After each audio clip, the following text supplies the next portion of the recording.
आदित्य का तो यहाँ पर लिया नहीं, चंद्र ज्योति ली। तो चंद्रमा का यद्यपि प्रकाश तो है, लेकिन सूर्य की अपेक्षा वो मंद प्रकाश है।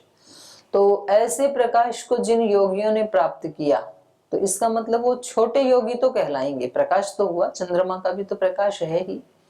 और दूसरी दृष्टि से देखें तो चंद्रमा का प्रकाश भी सूर्य के प्रकाश से ही प्रकाशित हो रहा है, चंद्रमा भी। तो कुल मिलाकर के प्रकाश सूर्य का ही है, तो उसी को प्राप्त करना पड़ेगा। पर जिनको थोड़ा बहुत भी प्रकाश हुआ तो उसको यहाँ कह दिया चंद्रमा का प्रकाश। एक रात्रि का प्रकाश बिल्कुल धुंधला है, फिर 15 दिन का मिलाएं तो थोड़ा सा और बढ़ जाएगा वो प्रकाश, फिर 6 महीने का प्रकाश मिलाएं तो और थोड़ा सा बढ़ जाएगा, फिर 1 साल का, संवत्सर का तो और थोड़ा बढ़ जाएगा, और फिर चंद्रमा का प्रकाश मिलाएं तो और थोड़ा ज्यादा स्पष्ट हो जाएगा। लेकिन तो भी सूर्य के प्रकाश जैसा तो नहीं होता है। आप पूर्णिमा की रात में भी ऐसे पढ़ाई नहीं कर सकते हैं जैसे कि आप अभी ग्राउंड में धूप में बैठ करके पढ़ सकते हैं, उतना स्पष्ट प्रकाश नहीं होता है। तो उनके लिए यहाँ पर कहा है कि जो इस चांद्रायण मार्ग से जाते हैं या दक्षिणायन मार्ग से जाते हैं या पितृयान मार्ग से जाते हैं, उनकी तो आवृत्ति देखी जाती है। ये गीता के इन श्लोकों का अभिप्राय है। तो यहाँ पूर्व पक्षी पूछ रहे हैं कि यदि उत्तरायण और दक्षिणायन में कोई भेद नहीं है, कोई अंतर नहीं है, तो वहां गीता में फिर क्यों उसका वर्णन किया? तो उसका उत्तर दे रहे हैं, अत्रुच्यते योगिनः प्रतीच स्मर्यते स्मारते चेते। योगिना प्रति स्मर्यते कह रहे हैं ये जो दक्षिणायन उत्तरायण जो है, इनका जो उत्क्रमण का फल बताया है वो योगिन है। कौन से योग? क्योंकि योगियों के भी तो कई कैटेगरी है ना। कुछ योगियों ने अभी अभी योग करना शुरू किया है तो वो अभी यम नियम तक ही पहुंचे हैं। तो कुछ जो है यम नियम आसन तक पहुंच गए, कुछ यम नियम आसन प्राणायाम तक पहुंच गए, और कुछ फिर धारणा ध्यान समाधि तक पहुंच गए। तो बहुत सारी कैटेगरी है ना।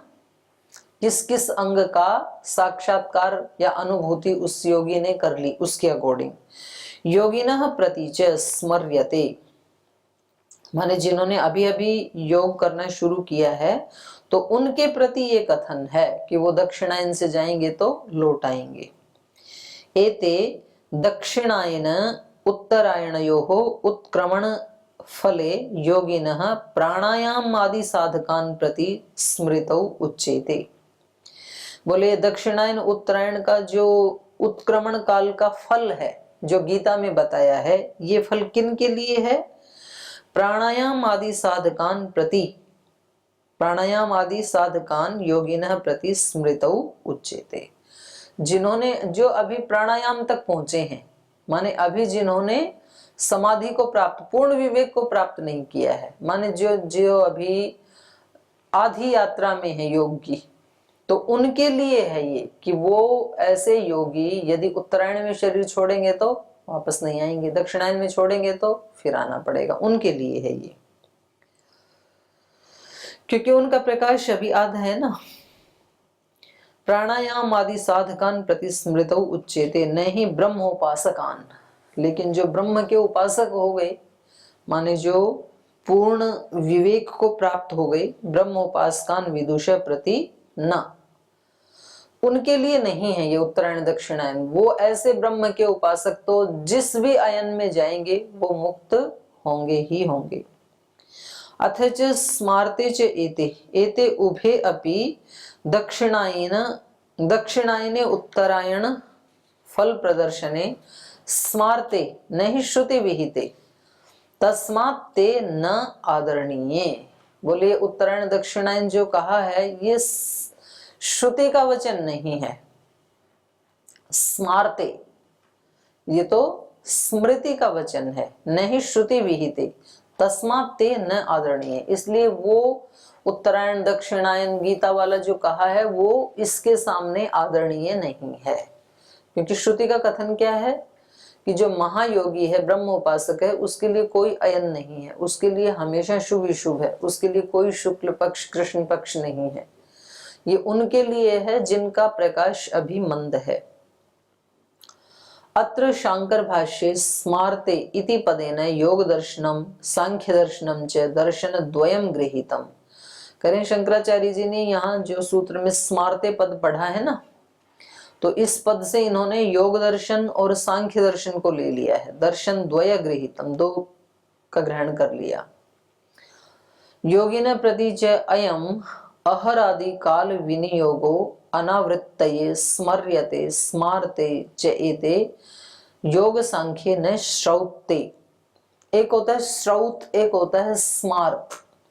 श्रोत होता है जो श्रुति से संबंधित वचन है, उसको श्रोत कहते हैं, और जो स्मृति से संबंधित वचन है उसको स्मार्त कहते हैं। तो यहाँ पर ये जो वचन है उत्तरायण दक्षिणायन वाला, ये गीता से संबंधित है, इसलिए इसको स्मार्त कहा। फल प्रदर्शन सूत्र में कहा स्मर्यते स्मार्ते च, स्मृति से जो संबंधित है वो स्मार्त हो गया। तो ये कह रहे हैं स्मार्ते इति पदेन, इन्होंने किसका ग्रहण कर लिया स्मार्त से? योग दर्शन और सांख्य दर्शन का। जबकि सांख्य और योग दर्शन जो है इसको इसके तहत नहीं लिया है स्मार्त के। योगिन प्रति च अयम अहरादि काल विनियोग अनावृत्तये, बोले ऐसे योगियों के प्रति ये जो अहर आदि के काल का जो विनियोग है, ये अनावृत्तये स्मर्यते स्मार्ते च, वो स्मृति और स्मार्त माने स्मृति से ही कुछ लेकर के जो कहा जाता है वो स्मार्त हो गया। इन दोनों जगह जो बात कही जाती है एते योग सांख्ये न श्रौते, ये जो है ये श्रोत से संबंधित ज्ञान नहीं है, ये तो स्मार्त ज्ञान है, ऐसा शंकराचार्य जी ने कहा अपने भाष्य में। एतत् शांकर भाष्य कथनम अत्यंतम अयुक्तम असंबद्धम च अस्ति। तो शंकराचार्य जी का ये कहना कि सांख्य और योग श्रोत नहीं है बल्कि स्मार्त हैं, तो बोले उनका ये कहना अत्यंत अयुक्त है, असंबद्ध है। यत है क्योंकि यत्र काले तो अनावृत्तिम आवृत्तिम चैव योगिनः प्रयाता यान्ति तम कालम वक्ष्यामि भरतर्षभ। ये जो गीता का श्लोक है पूर्व पक्ष रूपेण अवलंबितम, तो ये यहाँ पर पूर्व पक्ष के द्वारा आलंबन लेकर के कहा गया है। पूर्व पक्ष रूपेण अवलंबितम वचनम इदम न योग दर्शनस्य किंतु गीतायाः। तो ये वचन योग दर्शन का नहीं है बल्कि किसका है? ये गीता का है। तो योग दर्शन स्मार्त में नहीं आएगा, बेशक गीता स्मार्त में है। योग दर्शनस्य न किंतु गीताया खलु वचनम पुनः योग दर्शनम न आक्षेप्यम। तो इसलिए योग दर्शन के ऊपर आक्षेप नहीं करना चाहिए। और कह रहे हैं यहाँ पर तो द्विवचनम दृष्ट्वा, यहाँ तो दो वचन देखे गए ना, तो वहां पर सांख्य दर्शनम अपि वृथा आक्षिप्तम, तो सांख्य दर्शन को वैसे ही लपेट लिया शंकराचार्य जी ने योग दर्शन के साथ साथ, तो ये उचित नहीं है। अन्यच्च योग सांख्ये न स्मारते। तो पहली बात तो ये है कि ये जो वचन है जो पूर्व पक्षी के द्वारा उठाया गया है ये स्रोत नहीं है बल्कि स्मार्त है। ये किसी दर्शन का वचन नहीं है बल्कि गीता का वचन है। और यदि माने भी इसको तो योग दर्शन के साथ साथ सांख्य को भी क्यों ले लिया उन्होंने? अन्यच्च योग सांख्य न स्मारते। दूसरी बात यह है कि योग और सांख्य स्मार्त नहीं है किंतु स्मृति स्तः, स्मृति में तो ले सकते हैं उसको, स्मार्त में नहीं ले सकते हैं। स्मृति को आधार बना करके जब कोई व्यक्ति अपनी बात कहता है तो उसको स्मार्त कहते हैं, और श्रुति को आधार बना के कुछ कहता है तो उसको स्रोत कहते हैं। तो ये साक्षात श्रुति के वचन नहीं है और साक्षात स्मृति के भी नहीं है। स्मृति के गीता के तो हैं पर योग दर्शन के और सांख्य दर्शन के नहीं हैं। तो गीता को लेकर के कहे जा रहे हैं इसलिए इनको स्मार्त कह दिया, किंतु सांख्य और योग जो है अन्यच्च योग सांख्य न स्मारते किंतु स्मृति ही स्तः। ये स्मार्त नहीं है सांख्य और योग बल्कि स्मृति के अंतर्गत आते हैं। इत्थम अपि तत्र अनर्थो विहित। तो इस प्रकार से भी यहाँ पर शंकराचार्य जी ने अनर्थ कर दिया सांख्य और योग को स्मार्त कह करके। स्मार्ते इति पदेन तु तत्र गीतायां स्मृतौ प्रतिपादिते दक्षिणायन उत्तरायणयोः उत्क्रमण फले गृहीतुं युज्यते। स्मार्त में क्या लिया जाएगा? कह रहे हैं स्मार्ते इति पदेन, स्मार्त इस पद से, जो सूत्र में स्मार्त पद आए उससे क्या लिया जाएगा? गीतायाम स्मृतौ, गीता भी स्मृति है, तो उस गीता रूपी स्मृति में प्रतिपादित, जो जिनका प्रतिपादन किया गया है दक्षिणायन और उत्तरायण का, और दक्षिणायन उत्तरायण काल में जो उत्क्रमण का फल है, उस फल को ग्रहण करके यहां पर इन्होंने उसको स्मृति ग्रंथ से संबंधित बता दिया, जो कि उचित नहीं है। तो ये आपका यहाँ पर द्वितीय पाद समाप्त होता है। चतुर्थ अध्याय से द्वितीय पाद समाप्तः। अब तृतीय पाद पढ़ते हैं। कह रहे ये इसका रश्मि का आलम्बन लेकर के और उस देवयान पथ से जब ये जाता है तो ये कहाँ जाएगा, कैसे जाएगा, थोड़ा और इसके बारे में आगे बताइए। तो यहाँ पूछा जा रहा है, उसका उत्तर प्रथम सूत्र में दे रहे हैं। अर्चिरादिना तत्प्रथिते। अर्चि आदिनः ब्रह्म उपासकानां विदुषां शरीरात उत्क्रांति मूर्धन्यया नाड्या प्रदर्शिता। ब्रह्म के उपासक जो विद्वान हैं, शरीर से उनकी जो उत्क्रांति है वो मूर्धा की तरफ जाने वाली नाड़ी से दिखाई गई है। अपि च तदानीं ते रश्म्यानुसारेण भूत्वा ब्रह्मलोकं गच्छन्ति इति उक्तम। और फिर वहां से निकल करके वो रश्मि का अनुसरण करते हुए, रश्मि के अनुसारी होते हुए ब्रह्मलोक को जाते हैं, ऐसे बताया। ते कया रीत्या गच्छन्ति इति उच्यते। कैसे जाते हैं तो उसके बारे में बता रहे हैं। अर्चिरादिना देवयान पथे वर्तमानैः अर्चि आदिभिः अवलंबनैः। बोले अर्चि आदि के द्वारा, रश्मि आदि के द्वारा देवयान पथे, देवयान पथ पर वर्तमानैः अर्चि आदिभिः अवलंबनैः, उस समय वर्तमान जो रश्मि आदि हैं उनका अवलंबन लेकर के, उनके अवलंबन से ये आगे प्रयाण करता है। कैसे करता है? तद यथा तद य इत्थम विदु, जो इस बात को जानते हैं। कौन सी बात को? कि जो योगाभ्यास करेगा उसका हृदय ज्ञान और तप से और भावनाओं से प्रकाशित हो जाएगा, और फिर वो मूर्धा नाड़ी से 101वीं नाड़ी से निष्क्रमण करेगा, फिर वो रश्मि का अनुसरण करेगा और वो रश्मियां उसको आगे ब्रह्मलोक में लेकर के जाएंगी। इस बात को जो जानता है, तद्य इत्थम विदु ये च इमे अरण्ये श्रद्धा तप इति उपासते। तो ये है छांदोग्य उपनिषद का वचन 5:10, 1 और 2 दोनों को यहाँ पर लिया है। जो लोग, जो योगी, ये इमे अरण्ये श्रद्धा तप इति उपासते, श्रद्धा पूर्वक तप पूर्वक उस ब्रह्म की उपासना करते हैं। ते अर्चिसम अभिसंभवंती, तो वो अर्ची माने रश्मि के साथ संबद्ध हो जाते हैं। माने रश्मि का जितना ज्ञान से उसकी शुरुआत होती है, फिर अर्चिसो हो अन्नः, और एक रश्मि के ज्ञान से फिर दिन के प्रकाश को प्राप्त करते हैं, माने ज्ञान और बढ़ जाता है। आपूर्यमाण पक्षम आपूर्यमाण पक्षात अर्चिसो अह और अन्नः आपूर्यमाण पक्षम, और दिन से फिर वो आपूर्यमाण माने शुक्ल पक्ष, क्योंकि शुक्ल पक्ष में सूर्य का जो चंद्र का जो प्रकाश है वो सब में रस की आपूर्ति कर देता है, रस भर जाता है ना शुक्ल पक्ष में चंद्रमा के कारण। तो इसलिए उस पक्ष को क्या कहा? आपूर्यमाण पक्ष। तो पहले वो अर्ची के प्रकाश को प्राप्त करता है, अर्ची के प्रकाश से दिन के प्रकाश को प्राप्त होता है, दिन के प्रकाश से फिर शुक्ल पक्ष के प्रकाश को प्राप्त होता है, और आपूर्यमाण पक्षात यान षड उदंग इति मासास्तान प्राप्नोति। और फिर शुक्ल पक्ष से ये जो उत्तरायण की षड उदम 6 उत्तर वाले जो उत्तरायण के जो मास हैं उनको प्राप्त कर लेता है।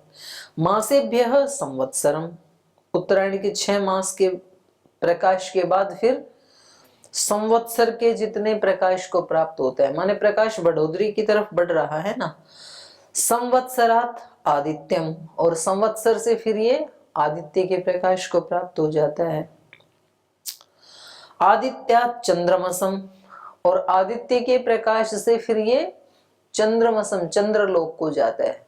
माने ये वाला जो पृथ्वी का चंद्रमा है उसकी बात नहीं हो रही है।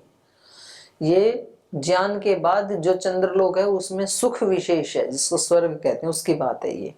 आदित्य चंद्रमसम चंद्रमसो विद्युतम, चंद्रलोक से फिर विद्युत को प्राप्त होता है। विद्युत का अर्थ विद्युत भी है ही, ज्योति तो है ही, और विशेष द्युति से युक्त हो जाता है, माने विशेष प्रकाश से युक्त हो जाता है, वो ब्रह्म के प्रकाश से युक्त हो जाता है। तत्पुरुषो अमानवः, और तब फिर वो एक मानव नहीं रहता है, फिर वो अमानव हो जाता है, माने मानव रूप से ऊपर उठ जाता है। विशेष द्युति को प्राप्त करने के बाद फिर वो मानव से देवता बन जाता है, अब वो मानव नहीं रहा। तत्पुरुषो अमानव स एनान ब्रह्म गमयति, और नहीं, वो कह रहे विद्युत को प्राप्त करने के बाद तत्पुरुषो अमानव, फिर इसको एक अमानव पुरुष मिलता है वहां पर, जो मानव नहीं है, माने देव पुरुष मिलता है, ऐसे कहो। स एनान, वो इन मुमुक्षुओं को ब्रह्म गमयति, वो फिर ब्रह्म के पास ले जाता है। एष देवयान पंथा, तो ये देवयान पथ है, ऐसे इसकी गति होती है मुक्त आत्मा की। स एषो अर्ची आदिना निर्दिष्ट पथ क्रमः, बोले ये जो अर्ची आदि के द्वारा निर्दिष्ट जो पथ का क्रम है, तत्प्रथिते, जो सूत्र में कहा ना तत्प्रथिते, तो कह रहे हैं उसकी ऐसी प्रसिद्धि होने के कारण, माने इस पथ का सभी शास्त्रों में ऐसे ही प्रसिद्ध रूप से वर्णन होने के कारण हमने ये आपको बताया है। तस्य तत्प्रथिते माने तस्य प्रसिद्धे, इस पथ के प्रसिद्ध होने से, अनेकत्र ग्रंथ भागेषु प्रतिपादनात्, बोले ये जो आर्ष ग्रंथ हैं उनमें अनेक जगह इसका प्रतिपादन किया गया है। प्रथनाच्च, ये रे की मात्रा लगा लीजिए पह के नीचे। प्रथनाच्च राजमार्गवत प्रायो ब्रह्मविद भी अनुकरणीयत्वात्, क्योंकि ये मार्ग विस्तृत है, तो प्रथनाच्च प्रसिद्ध होने से, विस्तृत होने से, राजमार्गवत राजमार्ग की तरह से है। एक तो छोटी छोटी गली हो, सड़क हो, शॉर्टकट हो, तो वो सब लोग नहीं जानते क्योंकि वो प्रसिद्ध नहीं होता है, कोई एक आध लोग जानते हैं। लेकिन जो राजमार्ग है उससे जो विशेष व्यक्ति होते हैं वो हमेशा उनका प्रोटोकॉल किससे होता है, मेन रास्ते से ही होता है, राजमार्ग से ही होता है। तो क्योंकि ये ब्रह्मविद हैं, ब्रह्मवेत्ता हैं, तो इसलिए ये किस मार्ग से जाएंगे, देवयान पथ से ही जाएंगे, जो कि प्रसिद्ध है राजमार्ग की तरह। राजमार्गवत प्रायः, प्राय करके वहीं से जाते हैं। प्राय ब्रह्मविद भी अनुकरणीयत्वात्, प्राय जो भी ब्रह्मविद हैं, ब्रह्मवेत्ता हैं, वो इसी मार्ग से जाते हैं। तत्रैकं तु स्थलम इदम उदाहृतम एव अथ च अन्यम स्थलम द्वयम अपि प्रदर्श्यते। तो कहा तत्र एकम तो स्थलम इदम, तो एक स्थल तो ये बता दिया जो आपको अभी छांदोग्य उपनिषद का, इदम उदाहृतम, एवं और इसी प्रकार से, अथ एवं अथ च अन्यम, और ऐसे ही अन्यम स्थलम, जो दूसरा स्थल है वहां पर द्वयम अपि प्रदर्श्यते, और भी एक दूसरे ढंग से भी बताया गया है इसी देवयान के बारे में। ये है छांदोग्य का 4, 15, 5, 6, ऊपर वाला था 5, 10, 1, 2, तो है तो छांदोग्य का ही, ये दूसरे स्थान का है। ये क्या कह रहे हैं दूसरे स्थान वाले, अर्चिसम एव संभवंती, ये पहले इसका प्रकाश रश्मि जैसे, माने अर्ची ही बन जाता है, ये रश्मि के साथ साथ क्या जाता है, रश्मि रूप ही हो जाता है। तो रश्मियों का आना जाना 24 घंटा है ही है। तो इसका मतलब क्या हुआ कि जो ऋषियों ने कहा ना यथा पिंडे तथा ब्रह्मांडे, तो ये जो वर्णन है ये बता रहा है कि पिंड और ब्रह्मांड 24 घंटे जुड़ा हुआ है। कभी भी ब्रह्मांड से पिंड अलग है ही नहीं, क्योंकि सूर्य की रश्मियों का संबंध इस शरीर के साथ कब तक रहता है, जब तक शरीर रहता है। तो एक तो ऋषियों ने समाधि में पिंड और ब्रह्मांड को जोड़ा, और एक ये जो वर्णन है इससे एक विज्ञान के द्वारा पिंड और ब्रह्मांड को जोड़ा जा रहा है। तो ये कह रहे अर्चिषम एवं संभवंती, अर्चिषो अह, और अर्ची से फिर दिन के प्रकाश के बराबर हो जाते हैं, वैसा ही वर्णन है। अह अन्न, और दिन से फिर आपूर्यमाण पक्षम, आपूर्यमाण माने शुक्ल पक्ष को प्राप्त होता है। आपूर्यमाण पक्षात यान, शुक्ल पक्ष से फिर 6 मास को, यान षड उदंगेति, वही वर्णन है। यान षड उदंग इति मासास्तान, मासेभ्य संवत्सरम, संवत्सरात् आदित्यम, आदित्यात् चंद्रमसम, चंद्रमसो विद्युतम, तत्पुरुषो अमानव, स एनान ब्रह्म गमयति, एष देवपथ ब्रह्मपथ। तो बाकी का विधान वो कब वो है, ऊपर इन्होंने जो कहा था वो कहा था देवयान पंथा, और यहाँ इन्होंने क्या कह दिया, ये देवपथ है और ये ही ब्रह्मपथ है। बस इतना सा अंतर है, बाकी का ज्यों की त्यों कहा है दूसरे स्थल पे भी इसको। और उदाहरण दे रहे हैं एक, ये बृहदारण्यक का है। ते य एवं एतद विदु, जो इस मोक्ष मार्ग को या देवयान को जानते हैं, ये च अमी अरण्ये श्रद्धाम सत्यम उपासते। तो यहाँ थोड़ा सा अंतर आया, ऊपर था इमे, ये हो गया अमी, जो अरण्य में निवास करते हैं, और ऊपर था श्रद्धा और तप, और यहाँ पर क्या आ गया, श्रद्धाम सत्यम उपासते, श्रद्धा और सत्य को। ऊपर इन्होंने जो बताया था वो बोला था इन्होंने श्रद्धा और तप बताया था वहां पर, और यहाँ पर बता दिया श्रद्धा सत्यम। ते य एवं एतद् विदु ये च अमी अरण्ये श्रद्धाम सत्यम उपासते ते अर्ची संभवंती, आगे का वैसे ही है, तो वो रश्मि के स्वरूप वाले हो जाते हैं।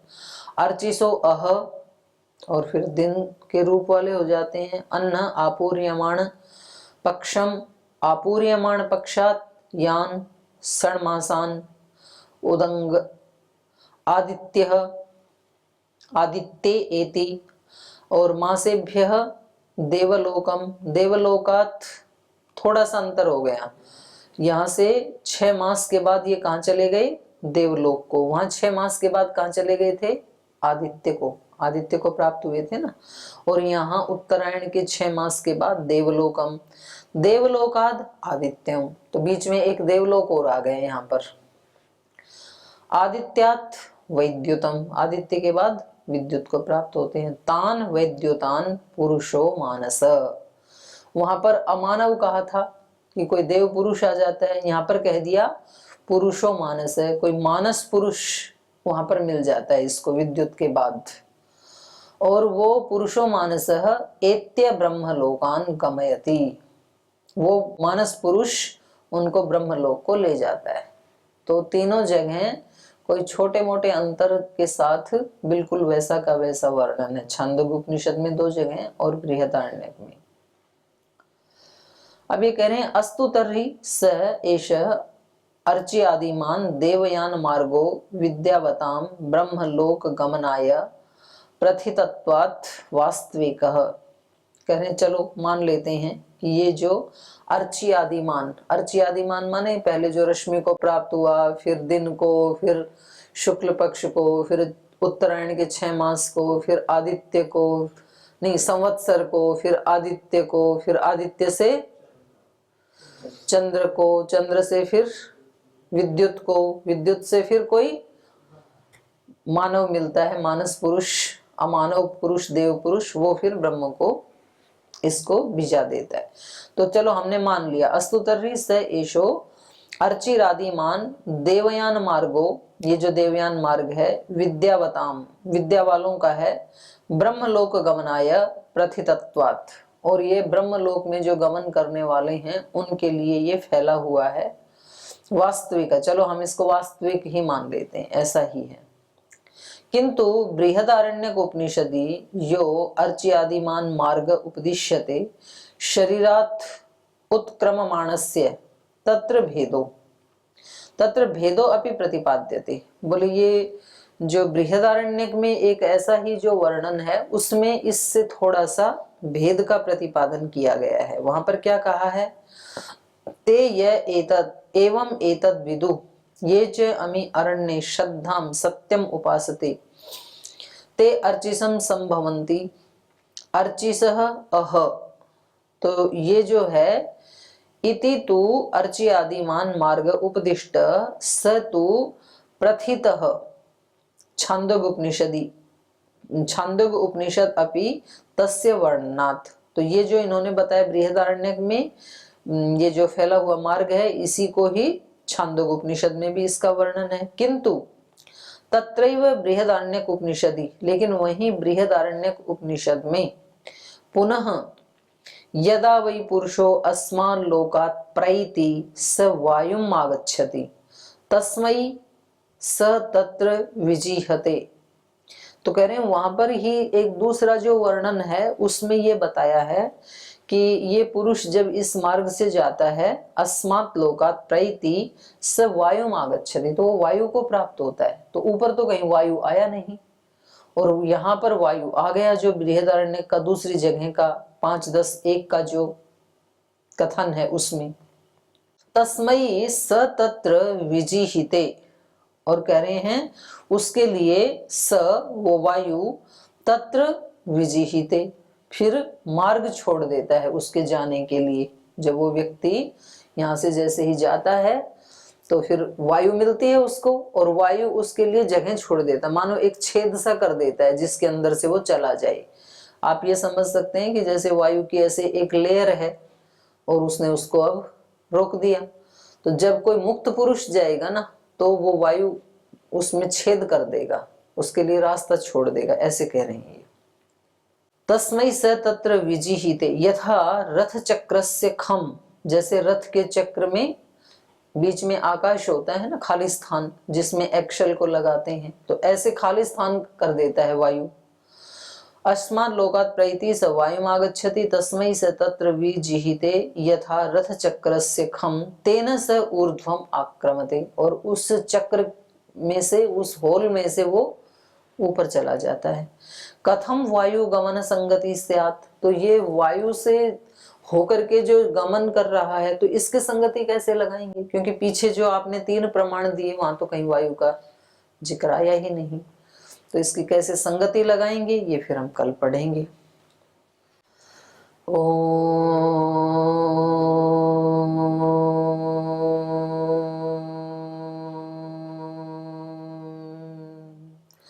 शांति शांति शांति। श्री गुरुभ्यो नमः।